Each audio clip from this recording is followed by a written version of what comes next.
आजच्या सकाळची सुरुवात मस्त अशी झालेली बघा माझी. पण त्याआधी मी सकाळी देवपूजा वगैरे माझं इथे नाश्ता पण माझा आवरून झालेला आहे. आता काही दिवस आहे ना डबल तगरच्या झाडाला खूपच फुलं यायला लागलेत आणि तशी पण आपण देवाला किती वाहून वाहायची, म्हणून म्हटलं एक मस्त असा हार बनवावा. तसं पण म्हणजे काही झाडांवरनं तशीच फुलं सुकून जातात, नाहीतर मग खाली पडून जातात, म्हणून म्हटलं यांना पण चांगल्या कार्याला लावावं.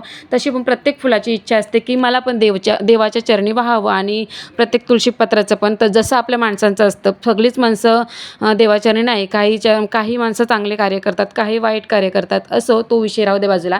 इथं मस्त असा हार मी बनवायला घेतलेला. एका साईडची माझी म्हणजे एका साईडचा हार बनवून झालेला आणि दुसऱ्या साईडच्या याला फुलं कमी आलेली, म्हणून म्हटलं परत एकदा जाऊन म्हणजे तशी पण बरीच फुलं होती अजून, मग त्यातील पण काढून आणली, हाराची दुसरी बाजू पण बनवून घेतली. याच व्हिडिओमध्ये मी हार बनवता काय बोलत होती मध्ये हे तुम्हाला प्रश्न पडला असेल, तर मी आता काही दिवस तुम्ही बघत असाल मी हरिपाठाला जाते, तर असेच काही कामं करत असताना माझ्या तोंडामध्ये गवळणी अभंग असे येतात.